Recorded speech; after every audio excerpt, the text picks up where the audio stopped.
Hello बच्चों, तो आज हम डिस्कस करने जा रहे हैं मॉडर्न फिजिक्स के सबसे मोस्ट इंपॉर्टेंट फॉर्मूलाज के बारे में। ठीक है, जो कि आपको 30 से 35 नंबर आने वाले रीनीट के एग्जाम में डेफिनेटली देके जाएगा। तो अंत तक बने रहना इस वीडियो में, क्योंकि मैं सारे कॉन्सेप्ट, सारे प्रॉब्लम्स को डिस्कस करने वाला हूं। चलो आ जाओ, स्टार्ट करते हैं। पहले photo electric effect. Photo electric effect क्या होता है? तो भाई जब कोई फोटोन मेटल के सरफेस पे गिरता है तो इलेक्ट्रॉन यहां से इजेक्ट हो जाता है। भाई फोटोन की एनर्जी क्या होती है? E is equals to h nu या एच सी बाई लैम्डा। मेरी बात समझ रहे हो? फोटोन जब मेटल के सरफेस पे गिरता है तो इलेक्ट्रॉन को मेटल सरफेस से बाहर निकाल देता है। अच्छा, ये एक इंस्टेंटेनियस प्रोसेस है, याद रखना। ये बच्चों क्या है? इंस्टेंटेनियस प्रोसेस है, और 10 की पावर -9 सेकंड से भी कम टाइम लगता है ये प्रोसेस होने में।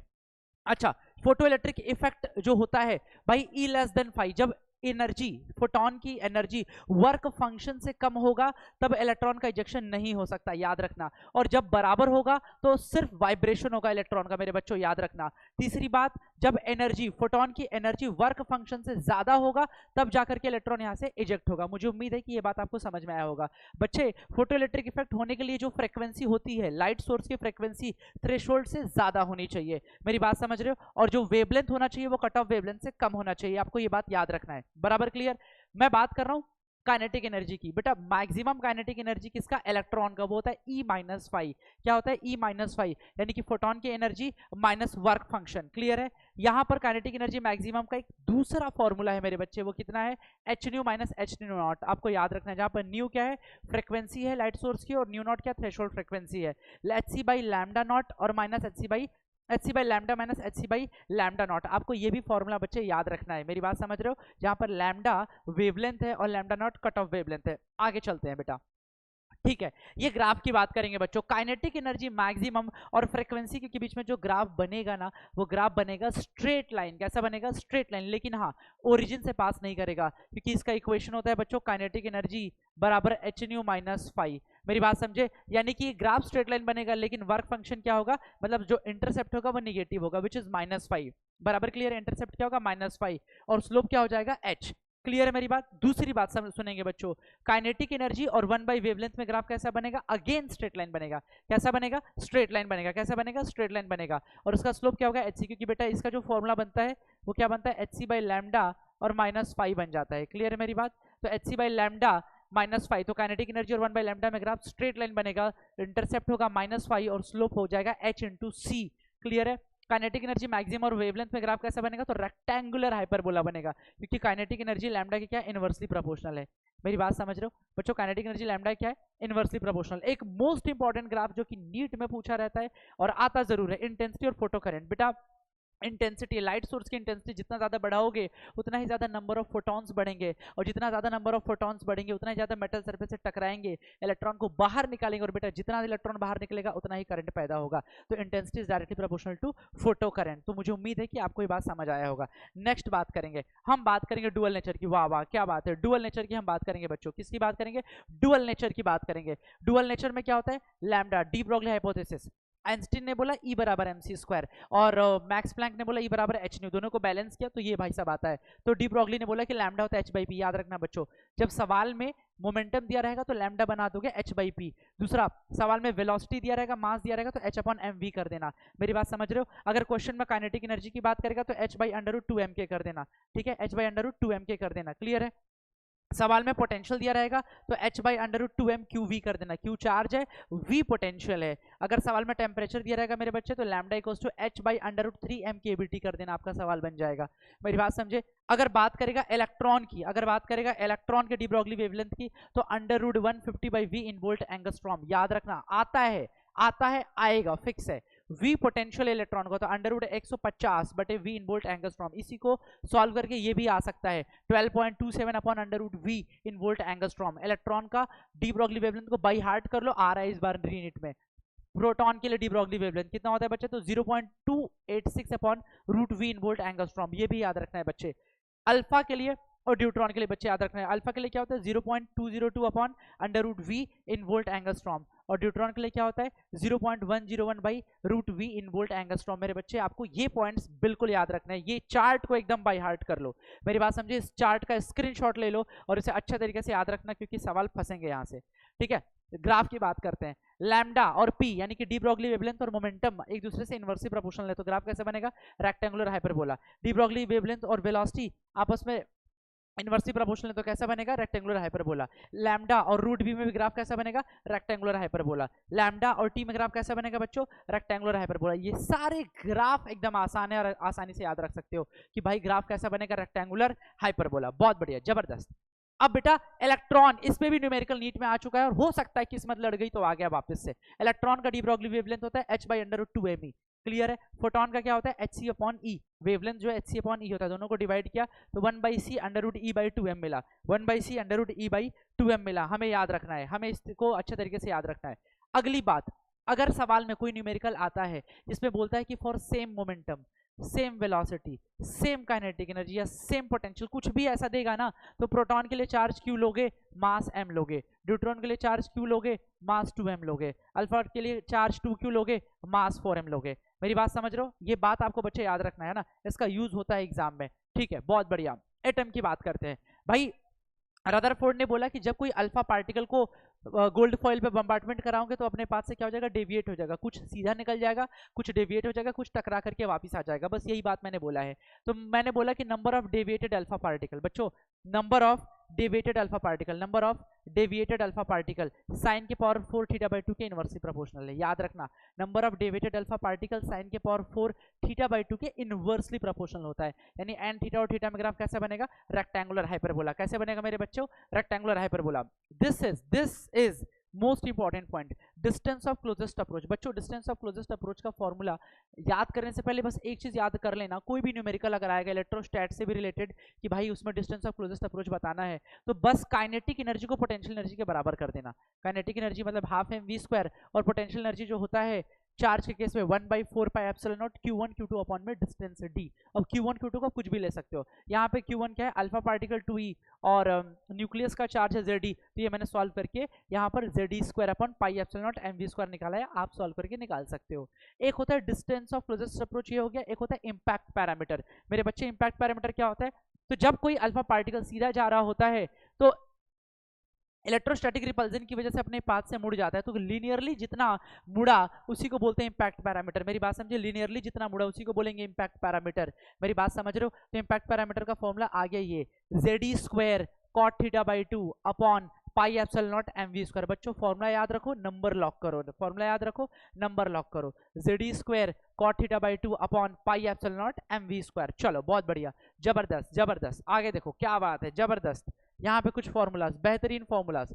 बट बोहर मॉडल की बात करेंगे मेरे बच्चों, किसकी बात करेंगे, बोहर मॉडल की बात करेंगे। किसकी बात करेंगे, बोहर मॉडल की बात करेंगे। भाई पहला फॉर्मूला 2πr बराबर n लैम्डा। इलेक्ट्रॉन न्यूक्लियस के अराउंड सर्कुलर पाथ में जो ट्रैवल करता है उसे स्टेबल ऑर्बिट कहते हैं। स्टेबल ऑर्बिट का सरकमफेरेंस क्या होता है, 2πr बराबर n लैम्डा। 2πr बराबर n लैम्डा, 2πr बराबर क्या होता है, n लैम्डा। आपको याद रखना है, यहाँ पर n क्या है, नंबर ऑफ स्टेबल ऑर्बिट। दूसरा रेडियस का फॉर्मूला 0.53 n²/z एंगस्ट्रॉम। सबसे इंपॉर्टेंट बात भाई, रेडियस जो है n² के क्या है, n² के क्या डायरेक्टली प्रोपोर्शनल। मेरे बच्चों रेडियस n² के क्या है, डायरेक्टली प्रोपोर्शनल। रेडियस n² के क्या है, डायरेक्टली प्रोपोर्शनल। एक बात मैं यही बता देता हूँ, अगर रेडियस और n में ग्राफ बनेगा तो कैसा बनेगा, पैराबोला। रेडियस और n में ग्राफ कैसा बनेगा, पैराबोला। मेरी बात समझ रहे हो, रेडियस n में ग्राफ कैसा, पैराबोला। क्यों सर, क्योंकि ग्राफ का मुंह उसकी तरफ खुलता है जिसकी पावर 1।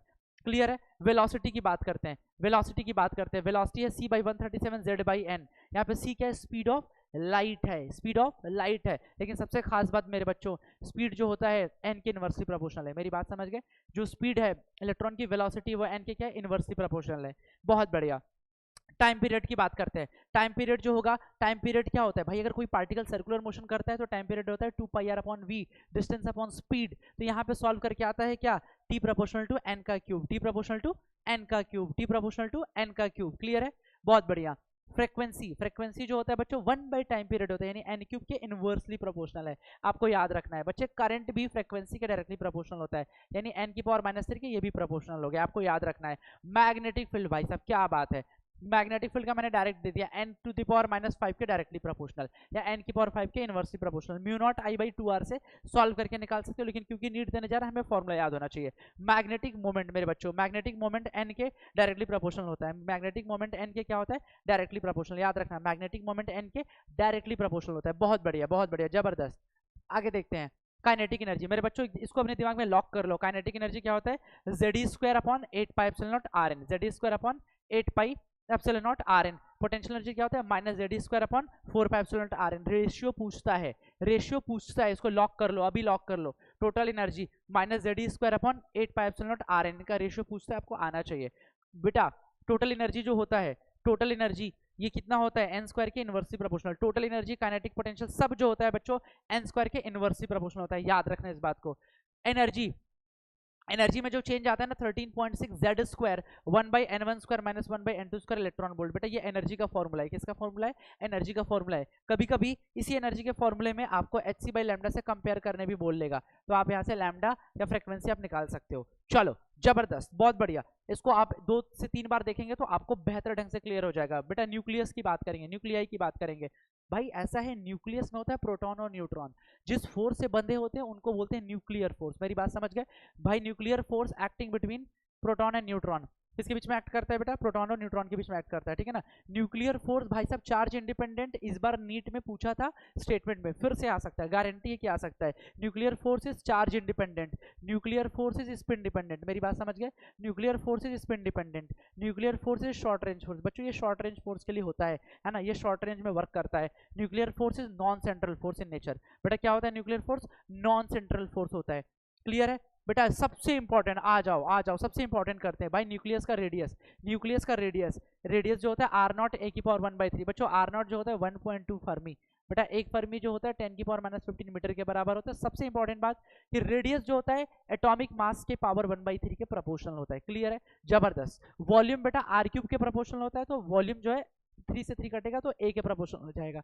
तो रेडियस a की पावर 1/3 के प्रोपोर्शनल, वॉल्यूम a के प्रोपोर्शनल। सरफेस एरिया बेटा, surface area a to the power 2/3 के प्रोपोर्शनल है, a की पावर 2/3 के प्रोपोर्शनल है। जबरदस्त। डेंसिटी मेरे बच्चों, डेंसिटी जो एटॉमिक मास नंबर पे डिपेंड करता नहीं है, क्या बात है, जबरदस्त। डेंसिटी एटॉमिक मास नंबर पे डिपेंड करता ही नहीं है, बहुत बढ़िया, जबरदस्त। बेटा अल्फा डीके में क्या होता है कि x a z, यानी कि x कोई एलिमेंट है, z एटॉमिक नंबर है, एटॉमिक मास है। तो अल्फा डीके में बच्चों एटॉमिक नंबर में 2 की कमी और एटॉमिक मास में 4 की कमी होता है। देख लो a-4 z-2 कर दिया, कर लोगे, बहुत बढ़िया। बीटा माइनस डीके में क्या होता है बच्चे? बीटा माइनस डीके में मेरे बच्चों क्या होता है? एटॉमिक मास में कोई फर्क नहीं पड़ता, एटॉमिक नंबर में 1 ऐड हो जाता है। बीटा माइनस मतलब दिमाग में रखना है कि एटॉमिक नंबर में 1 जोड़ देना है। बीटा प्लस डीके यानी एटॉमिक नंबर में 1 घटा देना है, एटॉमिक नंबर में 1 घटा देना है, एटॉमिक मास को छूना भी नहीं है। बहुत बढ़िया, बहुत बढ़िया। आगे चलते हैं, सेमीकंडक्टर की बात करते हैं। जबरदस्त बच्चों, 3 ग्राफ जो कि करंट इलेक्ट्रिसिटी से भी रिलेटेड है और भाई साहब इससे भी रिलेटेड है, रेजिस्टिविटी और टेम्परेचर। बेटा टेम्परेचर बढ़ाने से रेजिस्टिविटी बढ़ता है, टेम्परेचर बढ़ाने से रेजिस्टिविटी बढ़ता है, ठीक है। कंडक्टर के केस में, सेमीकंडक्टर के केस में क्या होता है? टेम्परेचर बढ़ाने से रेजिस्टिविटी घटता है, टेम्परेचर बढ़ाने से रेजिस्टिविटी कम होता है। क्लियर है? और कैसे कम होता है? तो ऐसा रेक्टेंगुलर हाइपरबोलिकली डिक्रीज करता है। इंसुलेटर के केस में टेम्परेचर बढ़ाने से रेजिस्टिविटी और बढ़ता है, तो बच्चों कैसे बढ़ता है? लीनियरली। इसमें भी इंक्रीज करता है नॉन लीनियरली, इसमें इंक्रीज करता है लीनियरली। बहुत बढ़िया, आगे बात करेंगे भाई इंट्रिंसिक सेमीकंडक्टर। हम बात कर रहे हैं सेमीकंडक्टर की, intrinsic semiconductor. Ni into NH बराबर Ni²। मास एक्शन लॉ कहता है कि नंबर डेंसिटी ऑफ इलेक्ट्रॉन और नंबर डेंसिटी ऑफ होल और इंट्रिंसिक मटेरियल की डेंसिटी सब आपस में इक्वल होती है, तो Ne इंटू NH बराबर Ni² हो गया, ठीक है। नंबर डेंसिटी इसका यूनिट क्या होता है? Number of electron per unit volume, यानी पर मीटर क्यूब कर दोगे या मीटर की पावर -3 कर दोगे। भाई ऐसा है इंट्रिंसिक मटेरियल के लिए जो कंडक्टिविटी का कारण है वो कौन है? इलेक्ट्रॉन और होल दोनों। तो सिग्मा नेट बराबर sigma E plus sigma H, और सिग्मा नेट क्या होता है? Mu E N E into E और plus mu H N H into E. मेरी बात समझ गए? ठीक है। और आई नेट, भाई मैंने पहले ही बोला कि नेट करंट किसकी वजह से आता है? इलेक्ट्रॉन की वजह से आता है और होल्स की वजह से आता है, आप देख सकते हो, ठीक है। क्लियर है? यहाँ पर म्यू क्या? मोबिलिटी है, मोबिलिटी याद रखना, हो सकता है एग्जाम में पूछ ले। मोबिलिटी जो होता है बेटा, मोबिलिटी जो होता है drift velocity upon electric field होता है, इसका यूनिट होता है, सबको नहीं पता, मैं बता रहा हूँ, मीटर स्क्वायर पर वोल्ट सेकंड, मीटर स्क्वायर पर वोल्ट सेकंड, मीटर स्क्वायर पर वोल्ट सेकंड। मेरे बच्चों इसको याद रखेंगे। एक्सट्रिंसिक सेमीकंडक्टर, भाई इंट्रिंसिक सेमीकंडक्टर की कंडक्टिविटी बहुत कम होती है, इंट्रिंसिक सेमीकंडक्टर की कंडक्टिविटी बहुत कम होती है। कंडक्टिविटी बढ़ाने के लिए इंप्योरिटी ऐड कर देते हैं, 2 तरीके का इंप्योरिटी है ना, पी टाइप और एन टाइप। पी टाइप में क्या होता है? बोरॉन, एल्यूमिनियम, गैलियम, इंडियम, और एन टाइप में क्या होता है? Phosphorus, arsenic, antimony, bismuth. मेरी बात समझे? इसमें मेजॉरिटी चार्ज कैरियर क्या होता है? होल, माइनॉरिटी इलेक्ट्रॉन, इसमें उल्टा इलेक्ट्रॉन और इसमें होल। क्लियर है मेरी बात? बोलो हाँ है ना। इसमें नंबर ऑफ होल ज्यादा होगा रादर देन इलेक्ट्रॉन के, यहाँ पे नंबर ऑफ इलेक्ट्रॉन ज्यादा होगा रादर देन होल के। इसमें जो कंडक्टिविटी आएगी वो होल की वजह से आएगी, इसमें किसकी वजह से आएगी, इलेक्ट्रॉन की वजह से आएगी। बहुत बढ़िया मेरे बच्चों, एलईडी लाइट इमिटिंग डायोड, ये एग्जाम में आने के 100% चांस है। एलईडी लाइट इमिटिंग डायोड जो कि फॉरवर्ड बाइसिंग में होगा, करंट और वोल्टेज के बीच में ग्राफ। अच्छा, जब हम बात करेंगे फॉरवर्ड बाइसिंग की तो करंट लेंगे मिली एम्पियर में, तो करंट और वोल्टेज के बीच में ग्राफ कैसा कैसे हमारा नॉन लीनियरली ऊपर की तरफ इंक्रीज करेगा, बराबर। और एनोड और कैथोड ये मैंने बना दिया पीएन जंक्शन। इसमें क्या होता है कि लाइट एनर्जी बाहर की तरफ निकलता है, इसमें है ना। लाइट इमिटिंग डायोड में क्या होता है, इसमें क्या होता है कि जो इलेक्ट्रिकल एनर्जी है वो लाइट एनर्जी में कन्वर्ट होता है। इलेक्ट्रिकल एनर्जी देखो, इलेक्ट्रिकल एनर्जी कैसे लाइट एनर्जी में कन्वर्ट हो रहा है, ठीक है। ये डायग्राम याद रखना है। फोटो डायोड, मैं बात कर रहा हूँ फोटो डायोड के बारे में, तो फोटो डायोड में क्या है भाई, पीएन जंक्शन इन रिवर्स बायस, करंट और वोल्टेज का फोटो डायोड का ग्राफ याद रखना, ठीक है। ये रिवर्स बायस में माइक्रो एम्पियर में है ना, ग्राफ ऐसे नीचे की ओर जाएगा, क्लियर है। इसमें डायग्राम जो बनता है पीएन जंक्शन का वो इस तरीके से, फोटोन इस पे आकर के बम्बार्टमेंट करते हैं ना, फोटोन आके इस पे गिरते हैं, मेरी बात समझे, लाइट इस पे आकर के गिरती है, इसलिए इसका काम जो है ऑप्टिकल सिग्नल को डिटेक्ट करना। फोटो डायोड का काम क्या है, ऑप्टिकल सिग्नल को डिटेक्ट करना। जबरदस्त। सोलर सेल सबको पता है भाई, सबके घर में लगा है सोलर सेल। इसके लिए करंट और वोल्टेज का ग्राफ कैसे बनता है, ऐसे। नीट में आया था 2024 में, देख लेना, 25 में कहीं ना कहीं तो आया था। आई और वी में ग्राफ ऐसा बनाएगा, है ना। करंट इसको बोलते हैं शॉर्ट सर्किट करंट, इसको बोलते हैं ओपन सर्किट वोल्टेज। इसका बस डायग्राम दिमाग में छाप लो, क्लियर है। जेनर डायोड भाई रिवर्स बायस वोल्टेज होता है, मतलब जेनर डायोड जो होता है रिवर्स बायस में होता है, रिवर्स बायस पीएन जंक्शन है, इसका डायग्राम याद कर लो, है ना। इस तरीके से बनता है ना। ये रिवर्स बायस है जैसा मैंने कहा, है ना। इसको बोलते हैं क्या, ब्रेकडाउन वोल्टेज, है ना। इसको क्या बोलेंगे मेरे बच्चों, ब्रेकडाउन वोल्टेज। यानी ब्रेकडाउन वोल्टेज वो वोल्टेज है जिसपे कि आप जो है कितना ही वोल्टेज बढ़ा लो, करंट इसका इन्फिनिटी हो चुका है, मेरी बात समझे। चलो बहुत बढ़िया। और यहाँ पे सोलर सेल का ये डायग्राम याद रखना, ठीक है ना। सोलर सेल का ये वाला डायग्राम याद करना मेरे बच्चों, ठीक है, बहुत बढ़िया। अब बात करेंगे लॉजिक गेट। भाई लॉजिक गेट से एक सवाल नीट में फिक्स रहता है, इस बार 26 में नहीं आया बट रीनीट में आएगा, पक्का है, ठीक है। और गेट है, और गेट का मतलब क्या होता है, इसका Boolean expression a plus B, है ना, y बराबर a प्लस बी। तो ये मैंने इसका डायग्राम बना दिया, ठीक है, इस तरीके का डायग्राम रहेगा, ठीक है। इसका ट्रुथ टेबल देखते हैं भाई, अगर y बराबर a प्लस बी है, a 0 करोगे b 0 तो 0 आएगा, a 1 b 0 तो 1 आएगा। भाई 1 प्लस 0 तो 1 ही आता है, 0 और 1 किया तो 1 आया, 1 और 1 किया तो 1 आया, है ना। यानी कि दोनों में से कोई अगर एक भी ऑन है, कोई एक भी ऑन है तो पक्का ऑन हो जाएगा, अगर दोनों ऑफ है तो ऑफ हो जाएगा। मैं बात करने जा रहा हूँ किसकी, एंड गेट की। बच्चों एंड गेट में क्या होता है, y बराबर a इंटू बी, y बराबर a इंटू बी, यानी कि ये इसका बुलियन एक्सप्रेशन बना दिया और इसका डायग्राम बना दिया। ए बी वाई बराबर a into B, a 0 b 0 भैया 0, a 1 0 तो भी 0, मल्टीप्लाई करने पे 0 ही होगा, 0 1 तो 0, 1 1 तो 1, बहुत बढ़िया। यानी कि अगर एक भी ऑफ है तो भैया पूरा ऑफ हो जाएगा, मेरी बात समझे। चलो नॉट गेट, नॉट गेट में क्या होता है, ए और ए का बार, है ना। तो एक 0 है तो 0 का बार 1, यानी कि 0 का उल्टा 1 कर दोगे और 1 का उल्टा क्या कर दोगे, 0 कर दोगे, बहुत बढ़िया, जबरदस्त, ठीक है। नेक्स्ट अगली बात करते हैं, हम बात करेंगे किसकी, नॉर गेट की। नॉर में क्या होता है, और प्लस नॉट, कुछ नहीं करना है भाई, y बराबर a प्लस बी का बार कर दो, है ना, a प्लस बी और a प्लस बी का बार, 0 0 है 0, 0 का बार 1, उल्टा कर दो, 1 0 1, 1 का बार 0 0 1, 0 प्लस 1 1, 1 का बार 0 1 1 1, 1 का बार 0, बस सीधी सी बात है, ठीक है। नॉर गेट हो गया। अब देखेंगे नैंड गेट। नैंड गेट में क्या, बहुत सिंपल है, y बराबर a डॉट b का बार, है ना। लो भाई कुछ नहीं करना है, देखो अगर यहाँ पर a डॉट b है तो उसके ऊपर बार लगाना है, तो यहाँ पे 0 लगा दो, है ना, सोना बना दो, इस तरीके से 0 बना दो, तो ये बता देगा कि भाई ये नॉट भी बन गया इसमें। तो a 0 b 0 तो a इंटू b 0, तो 0 का बार 1 1 0 0, 0 का उल्टा 1, फिर 0, फिर 0 का उल्टा 1, फिर 1 1 और 1, तो 1 का बार 0 हो गया, मेरी बात समझे। इस बार कोई भी अगर ऑफ है तो बेचारा ऑन हो ही जाएगा, अगर सारे ऑन है तो ऑफ हो जाएगा, देख लो।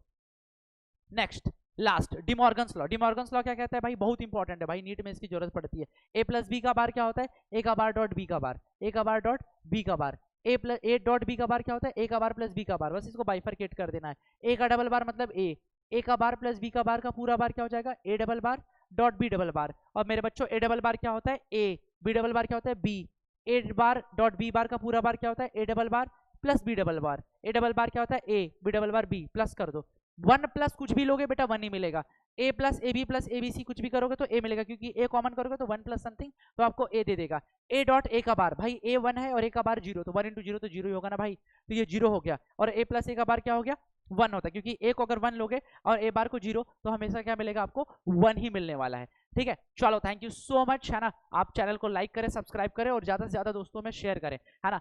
चलो, और ये मैंने आपको कवर किया, अब मैं आगे और भी वीडियोस लेके आऊंगा जो आपको री नीट 2026 में पूरा हेल्प करेगा। चलो थैंक यू सो मच।